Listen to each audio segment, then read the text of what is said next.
ಚಿಕ್ಕ ಮೆಸೇಜ್ ಅನ್ನ ನಾನು ಹೇಳಕ್ ಇಷ್ಟಪಡ್ತೀನಿ. ಎಲ್ಲರಿಗೂ ದೀಪಾವಳಿ ಹಬ್ಬ ಬೆಳಕಾಗಿ ಬೆಳೀಲಿ, ಕತ್ತಲಾಗಬಾರ್ದು. ಮಕ್ಕಳು ಫ್ಯೂಚರ್ ನೋಡ್ಬೇಕು. ಅವರು ಪಟಾಕಿ ಹೊಡೆಯೋದೇನು ದೊಡ್ಡ ವಿಷಯ ಅಲ್ಲ. ನಾನು ಹೇಳ್ಬಿಟ್ಟಿದ್ದೀನಿ ಅಂತೇಳಿ ನೀವೇನು ಬಿಡಲ್ಲ ಹೊಡೆಯೋದು. ನೀವು ಹೊಡಿತೀರಾ, ಅದು ನೋಡ್ಕೊಂಡು ಹಚ್ಚಿ ಅಂತ ನಾನು ಹೇಳೋದು. ಈ ಚಿಕ್ಕ ಒಂದು ಸಂದೇಶ ಹೇಳಿದ್ದೀನಿ. ಏನಾದ್ರು ತಪ್ಪಿದ್ರೆ ನನ್ನನ್ನು ಕ್ಷಮಿಸಿ. ಹಾಯ್, ಹಲೋ, ನಮಸ್ಕಾರ ಎಲ್ಲರಿಗೂ. ನರಕ ಚತುರ್ಥಿ ಹಾಗೂ ದೀಪಾವಳಿ ಹಬ್ಬದ ಆರ್ಥಿಕ ಶುಭ ನಾಡಿನ ಸಂಸ್ಥೆಗೆ ಆರ್ಥಿಕ ಶುಭಾಶಯಗಳು ಹೇಳ್ತೀನಿ. ಮಕ್ಕಳಲ್ಲಿ ಒಂದು ಏನಾದ್ರು ಮೆಸೇಜ್ ಕೊಡಬೇಕು ಅಂತ ಅನ್ಸಿದ್ರೆ, ಪಟಾಕಿ ಅಂಗಡಿ ಮಾಲೀಕರು ಏನೇ ಹೇಳ್ತಾರೆ ಗೊತ್ತುಂಟಾ? ಸಾರ್ ನಮ್ಮ ಅಂಗಡಿಗೆ ಬನ್ನಿ, 80% ಡಿಸ್ಕೌಂಟ್ ಇವೆ. ಸಾರ್ ನಮ್ಮ ಅಂಗಡಿಗೆ ಬನ್ನಿ, 10% ಡಿಸ್ಕೌಂಟು, 50% ಡಿಸ್ಕೌಂಟು, 70% ಡಿಸ್ಕೌಂಟ್ ಕೊಡ್ತೀವಿ ಅಂತ ಹೇಳ್ತಾರೆ. ಅದೇ ಕೆಲವರು ಹೇಳ್ತಾರೆ, ನನ್ನ ಚಾನಲ್ನ ಫಾಲೋ ಮಾಡ್ಕೊಂಡ್ ಬನ್ನಿ, ನನ್ನ ಚಾನಲ್ ಫಾಲೋ ಮಾಡಿ ತೋರಿಸಿದ್ರೆ ನಿಮಗೆ 10% ಡಿಸ್ಕೌಂಟ್ ಕೊಡ್ತೀನಿ ಬಿಲ್ಲಲ್ಲಿ ಅಂತ ಹೇಳ್ತಾರೆ.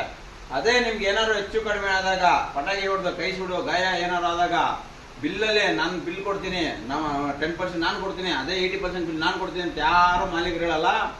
ಅದಕ್ಕೆ ಜನತೆ ಒಂದು ತಲೆ ಓಡಿಸ್ಬೇಕಾಗಿರೋದೇನಂದ್ರೆ, ಪಟಾಕಿ ಹಚ್ಚಬೇಕ್ರೆ ನೋಡ್ಕೊಂಡು ಹಚ್ಚಿ, ಹುಷಾರಾಗಿ ಹಚ್ಚಿ.